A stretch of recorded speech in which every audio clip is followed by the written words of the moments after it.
कराची जेका सिंध जी दिल ऐं दिमाग़ आहे, उन सिंध जे दिल ऐं दिमाग़ में समन सालन खां आबाद हिन क़दीम ॻोठ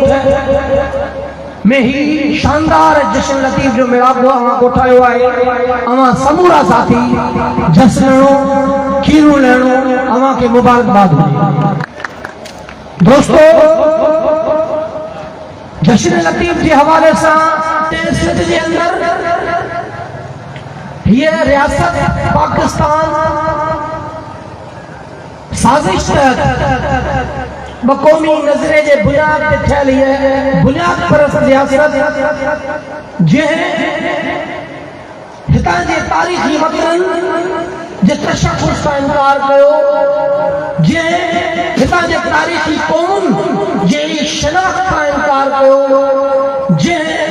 हितां जे तारीख़ी क़ौमुनि खां उनजी तारीख़ खसण जी कोशिश कई, जंहिं रियासत हितां जे क़ौमुनि जे कल्चर खे ख़त्म करण जी कोशिश कई, उन साम्राज नुमा रियासत पाकिस्तान जे अंदर पाकिस्तान ठहण जे बुनियाद खां वठी मज़हबी इंतहा पसंदी जो बिज छटियो वियो ऐं उन मज़हबी इंतहा पसंदी जे बिज छटण वक़्तु इहो वाहिद फ़र्द सिंध जी तारीख़ जो मां सम्झां थो, उहो अनमोल किरदार आहे, उहो बेबाक किरदार साईं जीएम जो आहे, जंहिं 1954 में वियना जी कॉन्फ्रेंस में अमेरिका खे ऐं आलमी साम्राज सां गॾु हितां जे मक़ामी दलाल साम्राज खे ख़बरदार कयो त जेको तव्हां सोवियत यूनियन खे तोड़ण जे लाइ हिते पाकिस्तान जे अंदर मज़हबी इंतहा पसंदी जो बिज छटियो पिया, ही जेका नसली तव्हां पोखियो पिया, सुभाणे ख़तरनाक वण बणिजी ऐं उहो फसल ॾींदी जेको फसल तव्हांजे नसलनि खे तबाह कंदो पर पूरी दुनिया खे तबाह कंदो। ऐं असांजे उन अज़ीम रहबर जी उहा ॻाल्हि 100% सच साबित थी। अॼु बि हिन ख़िते जे अंदर उहा मज़हबी जनूनियत, यादि रखो, असां कॾहिं बि सिंध जा माण्हू कंहिं बि मज़हब जा मुखालिफ़ न आहियूं। सिंध जो माण्हू सूफ़ी मिज़ाज जो माण्हू आहे जेको हर मज़हब खे इज़त जी निगाह सां ॾिसे थो, पर ही जेका मज़हबी इंतहा पसंदी कयूं था उन जो मक़सदु इहो आहे त के रियासतूं ऐं उन जूं दलाल इस्टेब्लिशमेंट सां ॿधल हुकूमतूं मज़हब जे नाले में आम माण्हुनि खे भुलाइण जे लाइ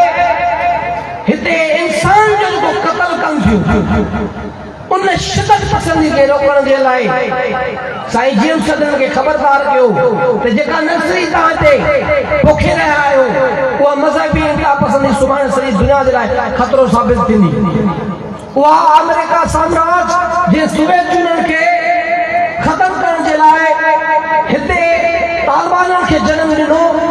अफ़गानिस्तान जे इनकलाब खे ख़त्म करे उते तालिबान हुकूमत खे आणायो।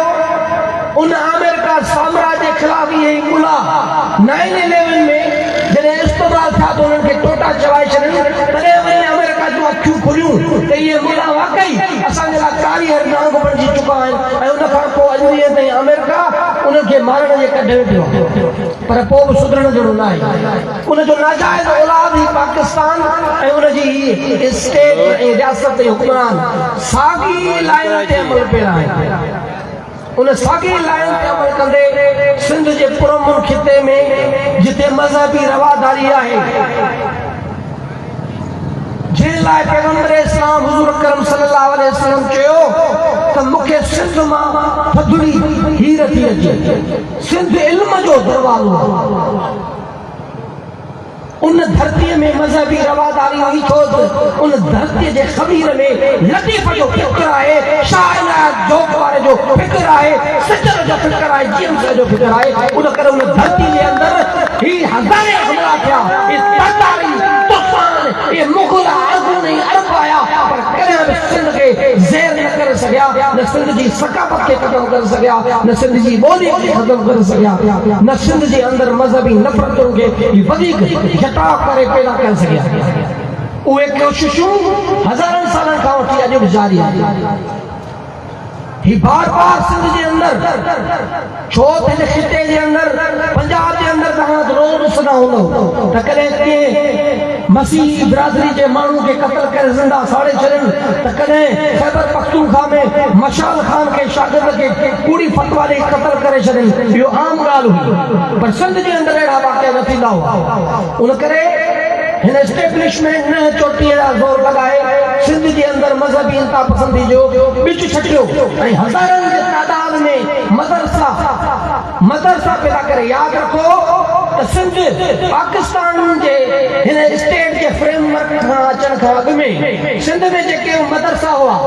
उहे इल्म दोस्त मदरसा हुआ उहे साम्राज्य दुश्मन मदरसा हुआ उहे देवबंद ऐं जमात उलमा हिंद हुई जे अंग्रेज जी गुलामी के खिलाफ सिंध जी आज़ादी की हिमायत कई हुई ऐं बगावत कई हुई पर जॾहिं खां पाकिस्तान ठहियो त हुननि उन जो कंट्रोल पंहिंजे हथ में आणे ऐं उन में पंहिंजी हिकिड़ी नफ़्सियात विझी छॾी जेका नफ़रत ते बुनियाद ते बीठल हुई उन करे आऊं थो चवां उहे मदरसा जिन इंसान ज़ात जे अहम उसूल के ख़त्म कयो मोहब्बत ऐं भाईचारे जे उन अज़ीज़ पैगाम खे छीहो रसायो ऐं नफ़रतुनि जो बिच छटे मदरसनि जे ज़रिए माण्हुनि में नफ़रतूं पैदा कयूं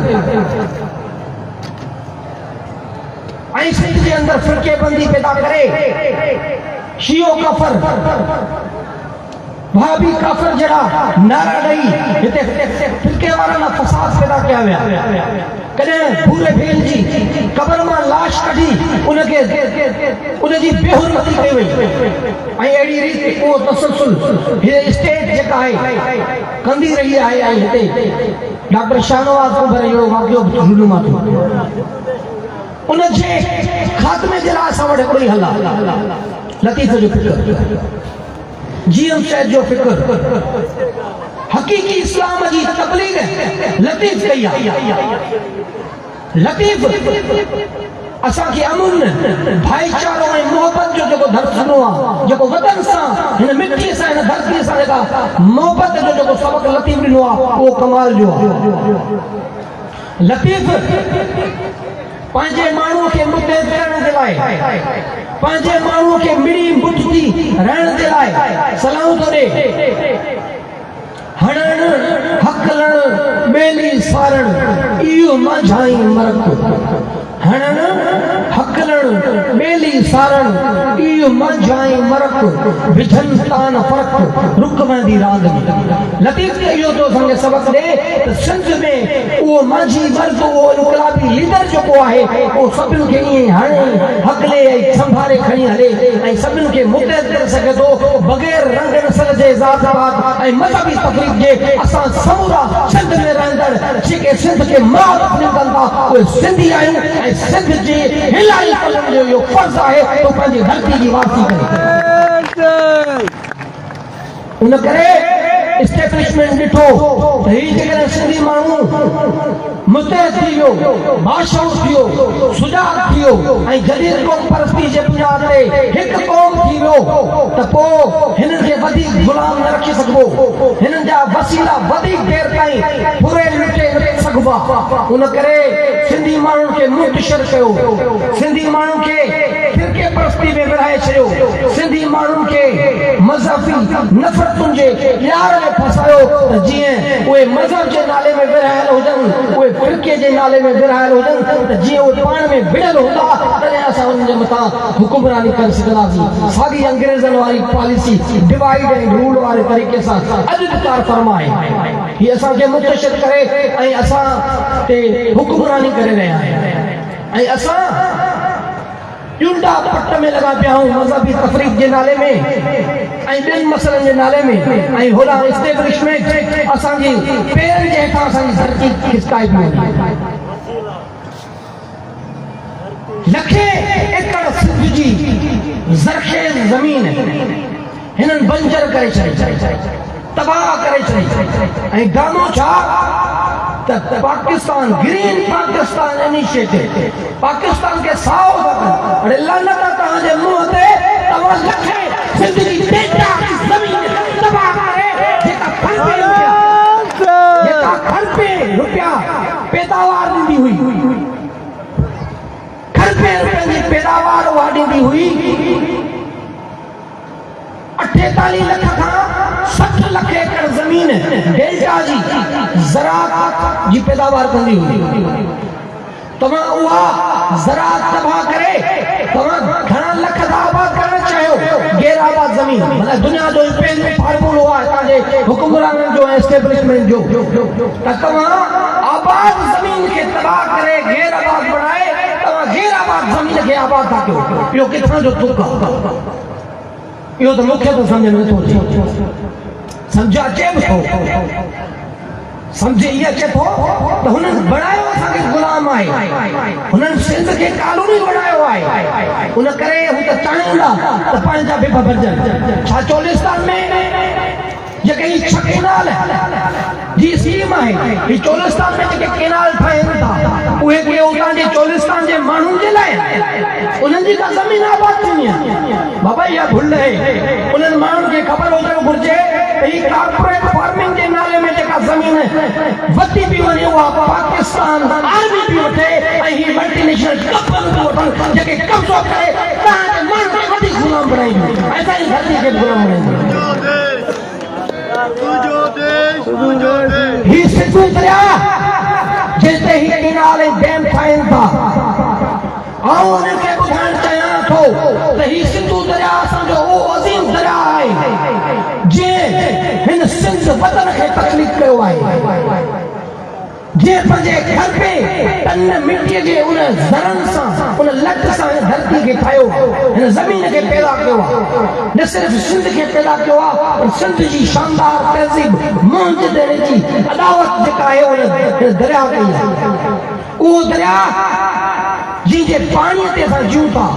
जंहिंजे पाणी में जेको अनाज थिए थो उहो असां खाऊं था हाणे उन दरिया खे सोढ़ो कयो वियो आहे। गैर कानूनी तौर ते डेम आॾे केनाल आॾे सिंध जे पाणी खे सुकायो वियो। सिंध जे पाणीअ खे एतिरो त सोढ़ो ऐं ख़तमु कयो वियो जो समुंड में जेको मुक़ररु पाणी पवंदो हो ऐं उन सां गॾु खरबे टन बारी पवंदी हुई उहा न पवण जे करे समुंड असांजी ज़मीन खाई वियो। चौथा असां लखे एकड़ ज़मीन आबाद कंदासीं ॿिए पासे तव्हां जेके वसियल शहर ऐं आबादियूं उहे तबाह पिया कयो समुंड जे हवाले तव्हां करे छॾियो। उन करे इहा शइ यादि रखो त सिंध जो माण्हू महिर पसंदि करो पर धरतीअ तां ऐं सिंधु दरिया जे हथ हथ न खणंदो कॾहिं न खणंदो। सिंध खे तव्हां सम्झो था त गुलाम बणाए उन्हनि जे माण्हुनि खे महकूम बणाए कब्ज़ो करे वेंदो ऐं सिंध जे दरिया खे सुकाए सिंध जे माण्हुनि जो जीअण जंजाल करे छॾींदो पर इहो मुमकिन न आहे। सिंध जो माण्हू कॾहिं बि पंहिंजे दरिया ते सौदेबाज़ी न कंदो पंहिंजे वतन ते सौदेबाज़ी न कंदो छो जो असां पंहिंजे पैगंबर साईं जेम्स जी रिवायत ते हलंदे पंहिंजे पैगंबर लतीफ़ जे रिवायत ते हलंदे पंहिंजे धरती तां निशान सिखिया आहियूं पंहिंजी धरती तां जान कुर्बान करणु सिखिया आहियूं पर झुकण न आहियूं सिखिया। लतीफ़ साईं ते शहबाज़ ॾाढो ज़बरदस्त ॻाल्हायो। असां वटि बदकिस्मती आहे त लतीफ़ खे रिवायती अंदाज़ सां पढ़ायो थो वञे रिवायती अंदाज़ सां सम्झायो थो वञे। लतीफ़ खे या त रोमांस सां ॿाहिरि कढियो ई नथो वञे या लतीफ़ खे तसव्वुफ़ सां ॿाहिरि नथो कढियो वञे। लतीफ़ जो हक़ीक़ी जेको सियासी फ़िक्र आहे लतीफ़ जो जेको मज़ाक़ी फ़िक्र आहे लतीफ़ जो जेको इनक़िलाबी फ़िक्र आहे उहो असांजे नौजवाननि खे असां ॿुधायूं था न छो त स्टेट त चाहींदी कोन त सिंध जो माण्हू लतीफ़ जो इनक़िलाबी उन मज़ाक़ी सियासी फ़िक्र खां वाक़िफ़ थींदो त असांजी विच में समझंदो ऐं पंहिंजा हक़ छिने वठंदो। उन करे हू छो पढ़ाईंदा आउं सम्झां थो त इहो बि साहिरो रेपरेशन साईं जेम्स ते वञे थो छो त जेसीं ताईं साईं जेम्स पैगाम लतीफ़ किताब न लिखियो तेसीं ताईं असांजी अबोज क़ौम लतीफ़ खे पुट ॾींदड़ पीर सम्झो वेठी ऐं पिण पासायो अॼु बि असांजे केतिरे अबोज माण्हू उते पिण पासायो ऐं पुट पिया घुरनि लतीफ़ इहा असांजी अबोधाई आहे, अणॼाणाई ऐं जहालत आहे, इहा ई गुलामी आहे। पर इन खां ॿाहिरि असांखे जीएम शर्त कयो। असांजो अज़ीम रहबर जे पैगाम में लतीफ़ लिखी असांखे ॿुधायो त ही लतीफ़ उहो इनकलाबी रहनुमा आहे जेको सिंध जो क़ौमी शाइर बि हुजण सां गॾोगॾु बैन अल-अक़वामी शाइर बि आहे, जे सिंध जी मुकमिल आज़ादी जो फ़लसफ़ो ॾिनो। जिन मारवी सूरत में हिकिड़ो अहिड़ो इनकलाबी किरदार असांखे तकलीफ़ करे ॾिनो आहे जेको इनकलाबी किरदार साम्राज्य आॾो में झुके थो न विकिजे थो। यादि रखो त साम्राज्य सिर्फ़ ॿिनि हरबनि सां तव्हांखे झुकाए सघे थो। हिकिड़ी लालच रखो। साईं जन चयो त सचो इनकलाबी कारकुन उहो आहे जेको पंहिंजी दिलि मां ख़ौफ़ ऐं लालच खे कढी छॾे। क़ौमी इनकलाबी कारकुन पंहिंजे दिलि मां ख़ौफ़ ऐं लालच खे कढी छॾियो, दुनिया जी का बि ताक़त हुनखे नथी झुकाए सघे। इहो असां मारवी ऐं लतीफ़ साईं जे फ़िक्र में जेको मारवी जी सूरत में लतीफ़ साईं ॿुधायो आहे उहो असांखे ॿुधाए थो वाक़ई ख़ौफ़ ऐं लालच जेकॾहिं असां पंहिंजे दिलि मां कढी था छॾियूं त पोइ का बि दुनिया जी ताक़त नथी झुकाए सघे।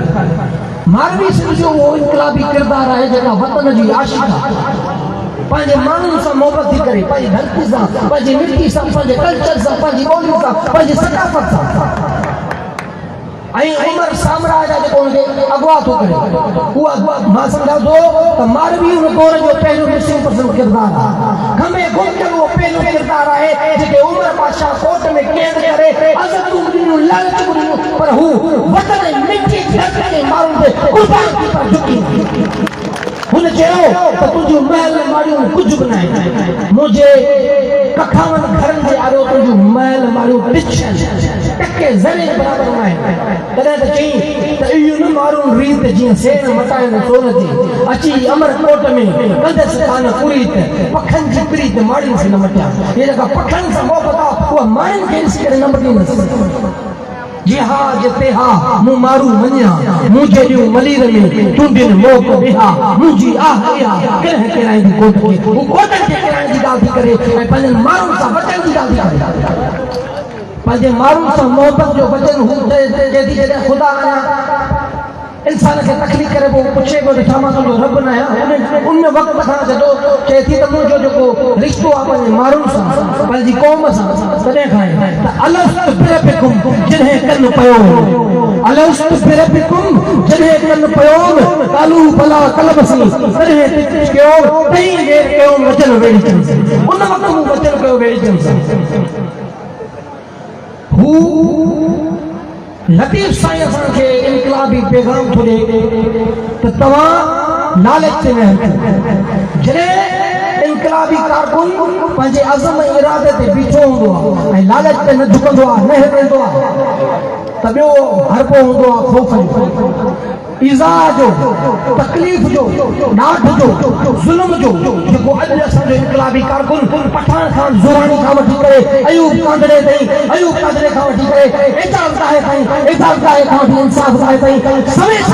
चसरनि में बाड़ियल आहिनि, पर पंहिंजे वतन ऐं मिट्टी सां टकाल वतन उन करे उहो अज़ब ऐं अज़ाब घरनि में कैद आहिनि, पर उहो झुकण लाइ पैदा न आहिनि था, पंहिंजे वतन खां क़ुर्बान थियण लाइ पैदा थिया आहिनि। तो मारवी सां बि अहिड़ो हशर कयो वियो, मारवी खे ज़ुल्म ॾिना विया, मारवी खे कैद कयो वियो। तॾहिं थी चए लतीफ़ साईं बि चयो न मारवी जे वाक़ा त चीरे चीरे कम लूण लिङे लाई, मुंहिंजो जिस्म चीरे उन में लूण उड़के छॾियो, चीरे चीरे कम लूण लिङे लाई, न कुर्म झुकियो ई कोझो कम, तां दावा दम तां पित पवार जैसी तेरी दावा है, दम है, ऐसे बीची में पाजी जगह पिरता है, प्रीत है, मोहब्बत है, मारून सा वतन सा उल्टा होता रखन बस। बीची लगाना लोह जा, जेल में जंजीर, पेकड़ा पेरन में। बीची लगाना लोह जा, जेल में जंजीर, पेकड़ा पेरन में, कोठन अंदर कीर। चारी चौगानन में बहकन वजीर, छिन छिन आया, एड़ी सित शरीर। मारू जाऊं मरीर कुछ भी पवार उन दौर जी लतीफ़ साईं अकासी कई आहे जेको अॼु जो असांजो इनकलाबी कारकुन ट्रांसजेंडर शैलियुनि में जेका ज़िंदगी गुज़ारे थो, अज़ियत गुज़ारे थो, साॻी अकासी लतीफ़ साईं मारवी जी सूरत में असांखे ॿुधाई आहे। लतीफ़ जो इहो मज़ामती पहलू आहे असांखे पढ़णु घुरिजे। लतीफ़ साईं मां सम्झां थो त हिन सिंध जी पूरी हज़ारे सालनि जी तारीख़ में हिकिड़ो अहिड़ो किरदारु आहे जे सिंधी माण्हुनि जी मुकमल नफ़्सियात जो अभ्यास कयो। लतीफ़ साईं जे दौर जूं हालतूं बदिले दौर वारियूं गुलामी वारियूं हालतूं, छो त लतीफ़ साईं जे दौर में पैदा थियो उहो मुग़ल आपेशाही जो दौर हो, कट्टर जागीरदारियत जो दौर हो, मज़हबी इंतहा पसंदी जो दौर हो। ऐं मक़ामी तौर ते बदकिस्मती जी अॼु जी सूरत हाल में त उहे करोड़ा हाकिम जेके माज़ी में म्यांमार तहरीक जी हिकिड़ी शानदार सिंध जे वतन जी आज़ादी जी तहरीक जी नुमाइंदगी करे ऐं मुग़लनि जे ख़िलाफ़ हुननि वेड़ कई ऐं म्यां आदम शाह करोड़े खां वठी करे म्यां दीन मोहम्मद करोड़ ताईं शहादतूं ॾिनियूं ऐं पंहिंजे वतन खां सिर कुर्बानी ॾांहुं सिरनि जा दर्जान ॾांहुं उहा तहरीक अॻियां हली मज़ामती पॉलिसी मां मुफ़ाहमती पॉलिसी में तब्दील थी वई। म्यां यार मोहम्मद करोड़ो ऐं म्यां नूर मोहम्मद करोड़ो जो पुटु मतलब या गद्दार जिन मुग़लनि सां साह करे अधु सिंध पंहिंजे हथ वस करे ऐं सिंध जी इनकलाबी मज़ामती सिंध जी आज़ादी ऐं सिंध जे तबक़ाती जेके वेछा उन्हनि खे मिटाइण जी जेका तहरीक हुई जो खेड़े सो खाए जो अज़ीम नारो ॾिनल शाह इनायत जोक वारो उनखे ख़तमु करण जे लाइ उन्हनि दलालनि सां मुग़लनि सां मिली करे शाह इनायत जी सिपाहियुनि ते शाह इनायत जे फ़क़ीरनि जे मथां हमिलो कयो। लतीफ़ जे दौर में मुग़ल वफ़ाक़ी सरकार उनखे सम्झो ऐं करोड़ा उनजा मक़ामी जागीरदार हुक्मरान हुआ। ईअं ई अॼु जे दौर में पंजाब इस्टेब्लिशमेंट ऐं फ़ौज वफ़ाक़ी तौर ते असां ते क़ाबिज़ आहिनि, असांजे वतन खे ग़ुलाम बणाए वेठा आहिनि ऐं मक़ामी तौर ते जेके दलाली कनि था उहा पीपल्स पार्टी आहे जेका असांजो रतु चुसे वेठी आहे, असांजी ज़मीनुनि जो धरती जो वतन जो क़ौम जो हर शइ जो सौदो करे वेठी आहे। जी कुश्ती जे ख़ातिर हिननि पंहिंजो ईमान विकियो, हिननि असांजी धरती लिकी, हिननि असांजो दरिया विकियो। उन वक़्तु जेको करोड़नि कमु कयो साॻियो वारी पीपल्स पार्टी ज़रदारी करे उहो दलाली वारो किरदारु हीअ पिया करे। उन वक़्तु लतीफ़ जो जनमु थियो आहे, उन वक़्तु जूं हालतूं लतीफ़ साईं जॾहिं ॾिठियूं त सिंध ॿिटी ग़ुलामी में पीड़ियल आहे, सिंध जागीरदारियत में पीड़ियल आहे, सिंध मज़हबी इंतहा पसंदी जे पंजोड़ में फतल आहे, सिंध सियासी जाग्राफी इक़्तिसादी तौर ते ग़ुलाम आहे। उन करे लतीफ़ खे अहिड़ा किरदार तकलीफ़ करणा पिया जेके वतन जी आज़ादी जे लाइ, जेके पंहिंजनि माण्हुनि खे मुतहद करण जे लाइ, उन्हनि खे ऑर्गनाइज़ करण जे लाइ जदोजहद कनि। तॾहिं लतीफ़ साईं मारवी जी तकलीफ़ कई, तॾहिं लतीफ़ साईं सोनी खे तकलीफ़ कयो, तॾहिं लतीफ़ साईं नूरीअ खे तकलीफ़ कयो, तॾहिं लतीफ़ साईं ससुअ खे तकलीफ़ कयो, तॾहिं लतीफ़ साईं उन वक़्त जी अज़ीम इनकलाबी रहनुमा जेको लतीफ़ साईं जो बि सूह ऐं रहबर इनकलाबी रहनुमा उहो जोक शरीफ़ वारो शाह इनायत। असां बसि चवनि था त लतीफ़ शाह इनायत शाइरी न कई आहे, इहो मफ़रूज़ो हाणे ख़तमु थियणु घुरिजे। इहो मुमकिन ई न आहे त वतन जो हिकिड़ो आशिक़, वतन जो हिकिड़ो इनकलाबी मज़ामतदार जेको वतन जी मिटी सां वचन कंदो हुजे ऐं धरती खां क़ुर्बान थियण जो दस्त कंदो हुजे ऐं वतन जे गासर सां वेहण लाइ कंदो हुजे सूर्या मरी सोभ खे त दिलि सां वण वसार हण भाला बड़ भाकुरे आड़ी ढाल मढार मथां तेग तरार मार त मतारो थी। अहिड़ा सबक ॾींदड़ उहो माण्हू जेको आहे उहो वरी पंहिंजे वतन जे इनकलाबी रहनुमा खे यादि न करे ऐं उन ते शाइरी न करे मुमकिन ई न आहे। ऐं त सिधो चवंदुसि त उहे हितां जी इस्टेब्लिशमेंट खां या त ख़ौफ़ज़दा आहिनि या मुफ़ाहमती पॉलिसी तहत पंहिंजो के नौकरियूं छोकिरियूं बचायूं अथनि। उन करे लतीफ़ जे उन इनकलाबी शाइरी जे मथां पर्दा विझी करे उन मज़ामती तहरीक ते चयल शाइरी खे बि तसो वॾे खणी विया आहिनि, ॿियनि पासनि ते खणी विया आहिनि। उन हक़ीक़ी इनकलाबी शाइरी खे हुननि पेश ई न कयो जेको शाह इनायत जी तहरीक ते कई आहे। हाणे असांखे था ॿुधाइनि त बाबा इहे जोगी हुआ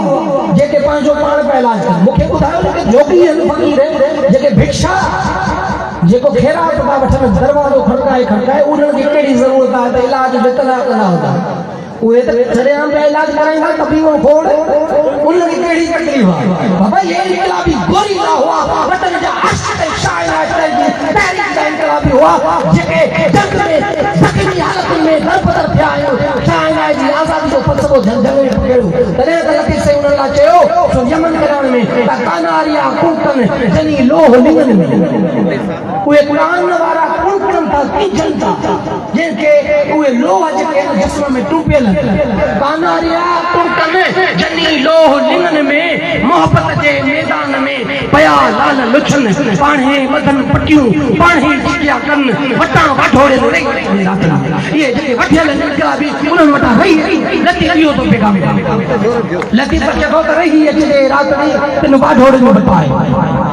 रही अचजे रातड़ी तिन वाढोड़े में बटाए जिनके सूर शरीर में घट मधारा भाए लिकाए लोकाए पाणे मदन पटियूं माण्हू का लिकाए पाण खे पटियूं का बदल ए शाह जा गोरीला हुआ जेके वतन सिंध जी आज़ादी में ज़ख्मी थिया हुआ रामकली खणो बिल्कुल रामकली जंहिंमें मौखी मतारन ते लतीफ साईं जो ज़िक्र आहे ऐं मतारा कहिड़ा इनकलाबी हुआ असांखे हरू भरू लोग दास्तान में अहिड़े पासे खणी वेंदा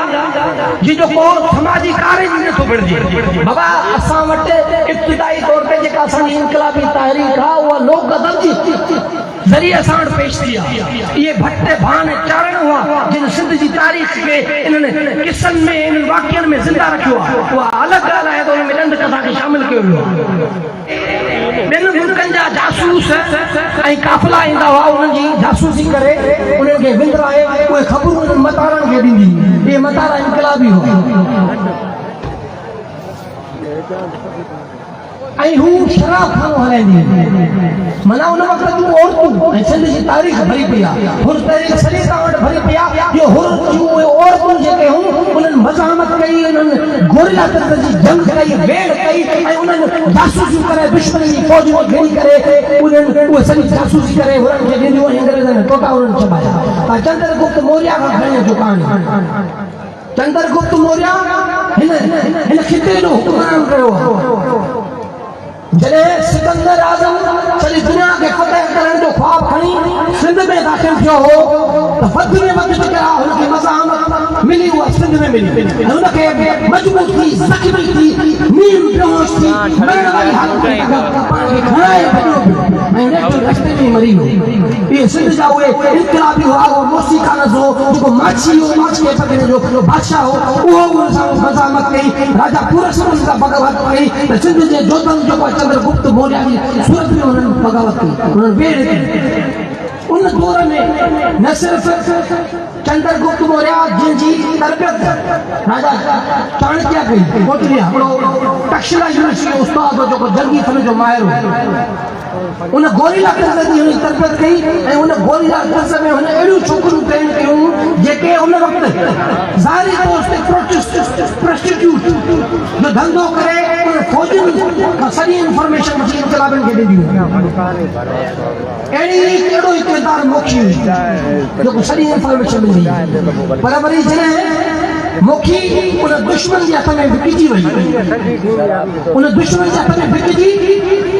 ऐं मतारनि खे ज़हर वारो शराब पारे छॾियो जॾहिं मतारा मरी विया त लतीफ़ चए थो मोखी तूं बि मर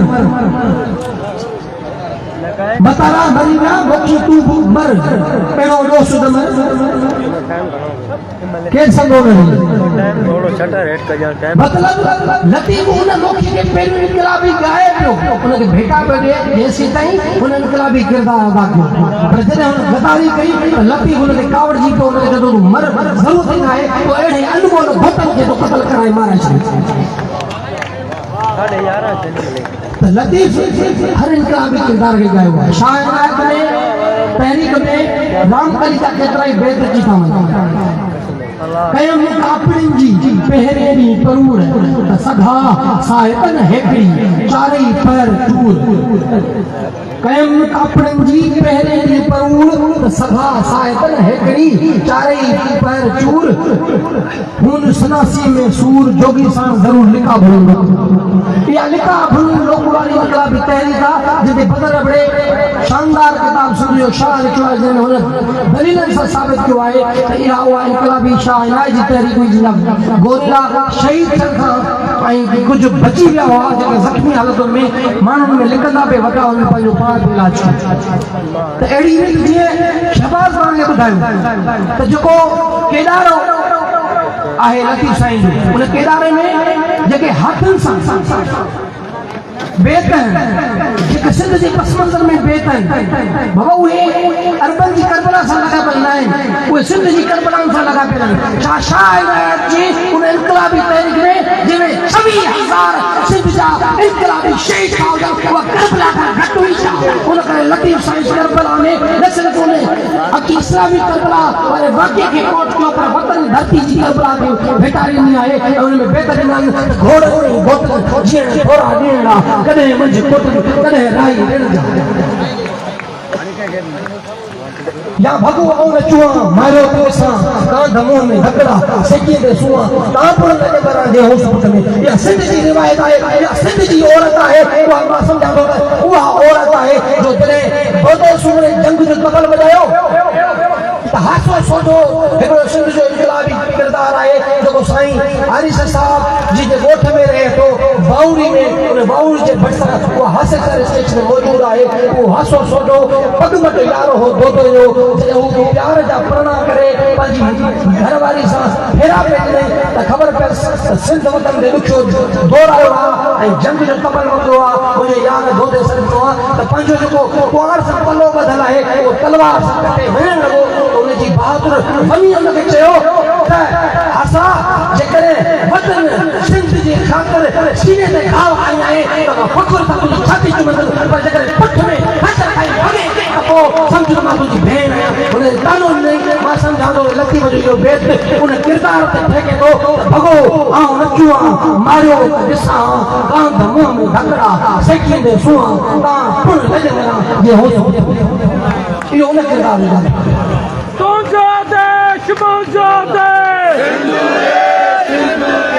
Bonjour, rapper. GM Sayyid. Hickey leader, Hickey rapper. GM Sayyid. Latif साईं सरापा मज़ाम बदकिस्मती आहे असां लतीफ़ खे सही पढ़ियो न आहे न सम्झो कल्याण खणो ये आगड़ा केर ये इनकलाबी आहिनि बाबा त यमन कल्याण खणो तव्हां लतीफ़ जो हर सुणी मां चवां सुणी जो इनकलाबी किरदार भॻवत और किताब आहे किथे न मिलंदो लतीफ़ जो कमाल इहो आहे त शाह इनायत जी शहादत वारो जेको वाक़ियो आहे तव्हां जेके दोस्त तारीख़ सां वापसि था उन्हनि खे ख़बर आहे जॾहिं शाह इनायत जे ख़िलाफ़ मुग़ल फौज करोड़नि जी फौज ऐं मक़ामी दलाल वॾेरा हमल जत नूर मोहम्मद जत आहे नूर मोहम्मद अली जो हमल जत अब्दुल वासिद शाह जो बुलंद शाह जो कादी नशीन इहे सभु मिली करे उन्हनि वॾो लश्कर जॾहिं हुन ते कायो त शाह इनायत जी जंगी हिकमत कमाल जी जो झोक खेले जे आॾो खंदक में फुटाए पाणी भराए छॾियो ऐं मुख़्तलिफ़ तरीक़नि सां रात जी तारीख़ में छापामार हमला करे मुग़ल जी फौज टकरा कढी छॾिया उनखे तबाह करे छॾियो उनखे शिकस्त खोटा बणाए छॾियो जो नवाब खान आज़म जो मत्थू मुंझी ऐं नूर मोहम्मद करोड़े ऐं यार मोहम्मद करोड़े जो मत्थू मुंझी पोइ आख़िर में उन्हनि धोखे सां चङा वठी क़ुरान मजीद वठी शाह इनायत वटि विया त जल्द बंदी था कयो मामिलो ख़तमु था कयो हा ॿियो ॻाल्हियूं कयो शाह इनायत खे मुरीदनि चयो त हीउ धोखो आहे ॿियो कुझु कोन्हे शाह इनायत जो पीर जो ग़ुलाम मूं वटि हली आयो आहे उनखे मोट न ॾींदुसि भला जवाब न ॾींदुसि ऐं वेंदुसि ऐं शाह इनायत जॾहिं उते वञे थो त पहिरियों इज़त सां वठी करे उते वेझो जॾहिं पहुचनि था त शाह इनायत खे गिरफ़्तार करे ऐं वठी था वञनि नवाब खान आज़म ॾे ऐं नवाब खान आज़म जे दरबार में मकालमो थिए थो जंहिंमें नवाब खान आज़म खे अहिड़ा दलील थो ॾे जो हू पाण हैरान थी थो वञे था त बाद में सरमत शहीद जो बेत शाह इनायत करे थो फारसी जो त सरे दर कदम यार फिदा चुप बजा शुद एने बारे गिरा बूदे अदा चुप बजा शुद इहो सिर यार जे कदमनि ते फिदा थियो सुठो थियो इहो कंधे ते वॾो बार हो अदा थियो सुठो लतीफ़ साईं उहा इनकलाबी जेका भेट आहे सुहिणी में शाह इनायत त घिड़ी घणो हथ करे बहु निहारे बंग घिड़ी घड़ो हथ करे बहु निहारे बंग सिर दर कदम यार फिदा शुद जब बजा शुद विसल इयोई बंग रात जिनी जो रंग अला से पाए सबो इनकलाबी वो बेटा जो शहादत लतीफ साईं बेत जो है शायना जो वो बेटा जो सोनी में जो आऊं समझा तो लतीफ की वो इनकलाबी शायर हो जे सोनी की सूरत में एकड़ो भागी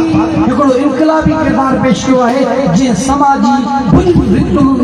रस्मों के लगदानी थोड़ो आने चलियो है जिते अज जी जदीद समाज में बस तस्वर पा कर सकूं जिते औरत की आजादी के बंदिश है वो घर में कैद है असा आजादी पसंद चवण जे लाई करे हम करे पंहिंजी औरत के आजादी में थालू ऐं पंहिंजी सियासी सफ़र में गॾु खणी था हलूं बल्कि लतीफ़ 300 साल में उहा बराबरी जी ॻाल्हि थो करे त उन औरत जॾहिं हक़ीक़ी इश्क जो मेहार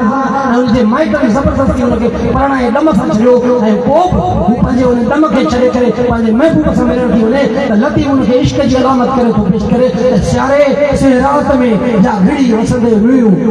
सारे से रात में जा घड़ी वसंदे ॾींहं हलो त पुछूं सोणी जा कर ॼाणे ॾींहं जेके रातो ॾींहुं विहार वञनि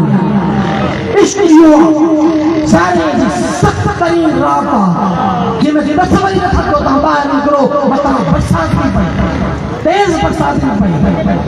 अहिड़ी हालत में दरिया तार थो वहे परवाह न आहे इश्क हुओ परवाह न आहे इश्क हुओ महबूब सां मिलणो आहे वतन जी आज़ादी भाॻो पाइणो आहे ईअं हली वई ऐं पंहिंजे महबूब सां हुन प्यार जो पेच लाथो लतीफ़ उनखे इनकलाबी किरदार करे इश्क जी अलामत तौर ते पेश कयो कुर्बानी है सोनी कुर्बानी जी अलामत लतीफ़ सोनी में कखल पनमा मिसाल हो रही त बुडंदे पूरन के हाथ हथ बुडंदे पूरन के हाथ हथ मतलब जेको माण्हू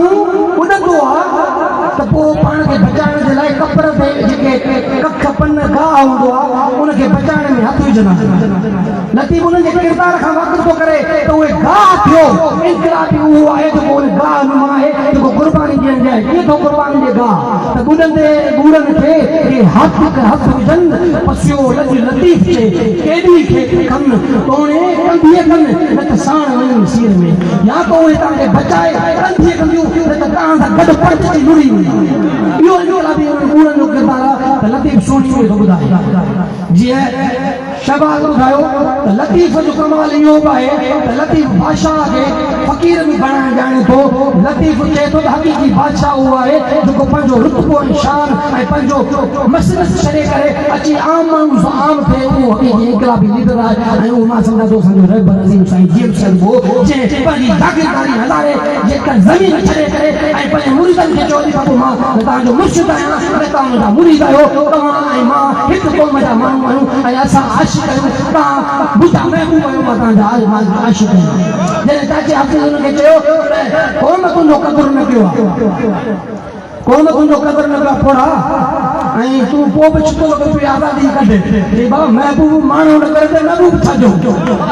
ऐं चई मुंहिंजो पंहिंजी क़ौम सां इश्क आहे ऐं बेत पढ़े त इश्क बि दुआ मामरे न त केरु कशा कटे हीउ इश्क जो मामरो ई अहिड़ो आहे जेको सिर जेको आहे पंहिंजे वतन तां मिटी ऐं क़ौम खां क़ुर्बान करे खिली खिली असां ॾेई छॾींदा आहियूं इहो लतीफ़ ऐं साईं जिन सां असांखे इश्क कान सेखारियो आहे त नूरी जाम तमाची जे किरदार में लतीफ़ असांखे ॿुधाए थो त कीअं बादशाह सरकार छॾे करे डी क्लास थिए थो ऐं नूरी असांखे ॿुधाए थी इरादे सां मज़बूती सां बीहण छा हूंदो पंहिंजे माण्हुनि जी वकालत करण छा हूंदी पंहिंजे माण्हुनि खे हक़ कीअं वठी निभाए अॼु जे दौर में को बादशाह रिश्तो खणी अचे शहज़ादो मायूं त सभु चवनि वारो जो हर कंहिं माण्हू जी ख़्वाहिश को मायूं ने मर्द बि चवंदा आहिनि त बाबा असांजे छोकिरी खे अहिड़ो रिश्तो मिले जेको घर हुजे त भलो बंगलो हुजे गाॾी हुजे छा खपे बादशाह थो अचे रिझी पाण हिकिड़ी मुहाणी ॾे पर उहा मुहाणी शर्त थी रखे तूं समो तूं तमाची तर धणी ऐं गंदरी ग़रीब तूं तमाची तर धणी ऐं गंदरी ग़रीब तोसीं जाम क़रीब की ॾन छॾाए ॾिजो इहो ॾन जेको आहे उहो छॾाए ॾिजो त सम्झ के जाम क़रीब आहिनि शर्त थी रखे त मुंहिंजी जेका कम्यूनिटी आहे उन ते जेका ॾन आहे जेको रायल आहे जेको टैक्स मिलियल आहे उहो छॾाए ॾे पोइ तोसां शादी कंदुसि तकड़ न कर तू तमाची तू समो आऊं गंदरी गरीब नु तू समो आऊं गंदरी मुंह में एबन जुए वरी ये बदी चे पंहिंजे लाइ त बाबा सुभाणे ॿियूं थोड़ियूं सोनियूं राणियूं जेके अथई पट राणियूं ॾिसी करे भला कपिड़ा उन्हनि जा अंदाज़ नखरेला उहे हार सिंगार ॾिसी करे मुंह मां अरवाई खणी वञी पोइ ही जेका चिची आणी धप आणी आया मुंहिंजा कपिड़ा ईअं न उन करे पक थी वठे तूं समो आऊं गंदरी मुंह में एबन जुई पसी राणी रोई मता मंगर मटी तूं समो आऊं गंदरी मुंह में एब अपार पसी लीह लगार मता मंगर मटी इहो लतीफ़ जो कमाल आहे जो लतीफ़ अहिड़ो किरदार खणी आयो आहे जंहिंमें निबड़त आहे जंहिंमें सूंह आहे जंहिंमें निकसारी आहे पर जंहिंमें शक रखण जो हिकिड़ो गांव आहे ऐं पंहिंजे क़ौम पंहिंजे माण्हुनि जे लाइ हक़ जे लाइ वेड़ आहे ऐं बराबरी ऐं जेको समाजी तबक़ाती जेके वेठा आहिनि उहे ख़तमु करण जी ॻाल्हि थी करे समाजी तौर ते बराबरी जी ॻाल्हि थी करे मए हथ में मकड़ी ॼाम हथ में ॼाम सॼो ॾींहुं शिकार ईंदड़ ते कालो उहो बादशाह जेको आहे उहो हुन सां अची वियो मए उहा माई आहे उहा नूरिया मोहानिया जिते हथ में मकड़ी ॿेड़ी आहे ऐं बादशाह जे हथ में ॼार आहे जेके गॾिजी शिकार था करनि त इहो लतीफ़ असांखे पैगाम थो ॾिए वक़्तु घणो थियो आहे ऐं आउं नथो चाहियां त तव्हांजे रागी जे विच में वधीक अचां आउं सिर्फ़ु इहो चवंदुसि लतीफ़ आख़िर में जेको सिंध जी आज़ादी जो ख्वाबु ॾिठो जेका सिंध ॾिसण पे चाही उहा कहिड़ी सिंध आहे तव्हां मुतहद थियो मुनज़िम थियो सासी जेके क़ौमी तहरीक जूं तंज़ीमूं उन सां जुड़ियो हिन ॻाढ़े झंडे जे हेठि रेप्रेसेंट साइंस जे सॼे आज़ादी जे नज़रे हेठि अचो वतन जी आज़ादी जे फ़िक्र सां सलाहियो इहो ई रस्तो आहे हिन सां ॿियो को बि रस्तो न आहे ऐं इहो रस्तो असांखे लतीफ़ साईं ॿुधायो आहे त वतन जी आज़ादी छा थींदी आहे उहा आज़ादी ॾाढी ख़ूबसूरत थींदी आहे जेका ॼन खां आजी हूंदी जेका सिंफ़ी अणबराबरी आहे जेको ज़ुल्म आहे जेको जबर आहे जेको तबक़ाती निज़ाम आहे जेका साम्राज्य आहे उन खां हिकिड़ो आजो खुशहाल निज़ाम जे लाइ लतीफ़ साईं चयो त हलो नका झलन पल नका झलन पल नको राउर ॾेह में आणियो बिजन आवरे रोड़ियो रता गुल मारू पाण अमुल मलियो मरकणो अहिड़ी सिंध आहे जंहिंमें को बि रायर न हुजे जेको टैक्स मणींदड़ न को टैक्स हुजे ऐं ख़ुशहाल आज़ाद सिंध हुजे जिते असां समूरा आज़ादी सां नका झलन पल नको राउर ॾेह में नका झलन पल नको राउर ॾेह में आणियो बिजन आवरे रोड़ियो रता गुल मारू पाण अमुल मलियो मरकणो या लतीफ़ साईं चए थो नका झल नका पल तुझो देश मुझो देश तुझो रैपर मुझो रैपर लतीफ़ साईं खुशहाल ऐं आज़ाद सिंध जो जेको तस्वुर ॾिनो त असां जॾहिं सिंध आज़ाद थींदी असांजी जॾहिं सिंध आज़ाद थींदी खुशहाल थींदी त असांजो माण्हू कीअं हूंदो उनजी खुशहाल ज़िंदगी कीअं हूंदी लतीफ़ साईं उनजो तस्वुर सारंग में ॾिनो चए थो अंगण ताज़ी ॿाहिरि कुंडियूं पखा पट सुहाना उन दौर जी आज़ाद ऐं खुशहाल सिंध जो तस्वुर लतीफ़ थो ॾिए त अंगण जेको घर जो अंगण आहे उन ते ताज़ी घोड़ा हुजे अंगण ताज़ी माना जदीद सवारी उन दौर में खुशहाली जो तस्वुर आहे अंगण ताज़ी ॿाहिरि कुंडियूं में हलियूं में कुंडी में अंगण ताज़ी ॿाहिरि कुंडियूं पखा पट सुहनि घर जेके आहिनि उहे पट जेके आहिनि ॾाढा सुहिणा लॻनि अहिड़ा वणंदा हुजनि सादा ई हुजनि पर सुहिणा लॻनि अंगण ते ताज़ी घोड़ा हुजनि ॿाहिरि कुंडियूं भलियूं नयूं हुजनि पर छा हुजे अंगण ताज़ी ॿाहिरि कुंडियूं पखा पट सुहनि असां ऐं पिरनि छा सुरई सेज पासे पिरन असां पासे पिरन मर्दा मींह हुसन असां ऐं पिरन शाल हुअन अंगण ताज़ी ॿाहिरि कुंडियूं पखा पट सुहनि सुरई सेज पासे पिरन मर पिया मींहं वसन असां ऐं पिरनि शाल हुअनि बराबरि पीअणा त इहो जेको आज़ाद ऐं ख़ुशहाल जेको सिंध जो तसर लतीफ़ वॾा उहो तॾहिं थींदो जॾहिं सिंध जे आज़ादी जी तहरीक सां असां जुड़ंदासीं ऐं पंहिंजे वतन जी आज़ादी जे लाइ क़ुर्बानी जो जज़्बो धारींदासीं छो त असां अहिड़ी मंज़िल अहिड़े वतन जी आज़ादी जी ॻाल्हि था कयूं जेका पंजाब साम्राज्य ऐं पंजाबी फ़ौज जे बंदूक जे ज़ोर ते ग़ुलाम बणाई वई आहे जंहिंजी धरती जंहिंजा वसीला पंजाब फ़ौज ते उन ते क़ाबिज़ आहे असांजे समुंड ते असांजे मिनरल्स ते कोयले ते गैस पेट्रोल तेल हर शइ ते इहो पंजाब साम्राज्य बंदूक जे ज़ोर ते क़ाबिज़ आहे उन करे उन पंजाब साम्राज्य सां वेड़ सियासी बुनियादनि ते थी सघे थी सियासी मज़हबती बुनियादनि ते थी सघे थी ऐं तंज़ीमी बुनियादनि ते थी सघे थी जेकर असां छिड़बिछड़ हूंदासीं मुंतशिर हूंदासीं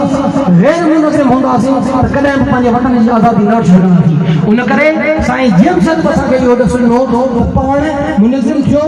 मुतहद थियो तंज़ीमूं जोड़ियो उन सां जुड़ियो ऐं मुस्तक़िल बुनियादनि ते जदोजहद कयो तॾहिं तव्हां आज़ादी माणींदव लतीफ़ साईं मोरड़े जी सूरत में असांखे हिकमत अमली जो ॾांहुं ॾिनो आहे त कहिड़ी रीति साम्राज्य सां दुश्मननि सां मुआदो अटकाए सघे थो उनखे शिकस्त ॾेई सघे थी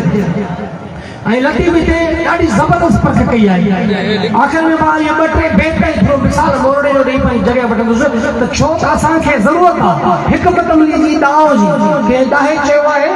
त दुश्मन जॾहिं ताक़तवर हुजे या दुश्मन वटि जॾहिं ताक़त जो तवाज़ुन हुजे त घटि में घटि जेको मफ़्तू आहे ग़ुलाम आहे कमज़ोर आहे उन वटि अक़ुल जो तवाज़ुन हुजे ॾाहप जो तवाज़ुन हुजे ऐं अक़ुल ऐं ॾाहप उहो किरदारु आहे जेको ताक़त खे शिकस्त ॾेई विझंदो आहे ऐं उहो मोरड़े मीर पर जी सूरत में असांखे लतीफ़ साईं ॿुधाए थो त उहो मगरमच्छ जो साम्राज्य आहे जेको समुंड ते क़ाबिज़ आहे असांजी मईशत ते क़ाबिज़ आहे ऐं उनखे शिकस्त न पई अचे नतीजो तौर ते असांजो सॼो कारोबार ठप आहे मईशत असांजी तबाह आहे उहा मार्केट जेका मच्छियुनि सां भरियल हूंदी हुई उहा ॿुसी आहे उते मच्छी जी धप न पई अचे न का बुए बाज़ार में न का चिलर छत लंबनि जी हुई जिते उघट से पिड़ पसियो पट माण्हू वञनि मोटिया अहिड़ी हालत आहे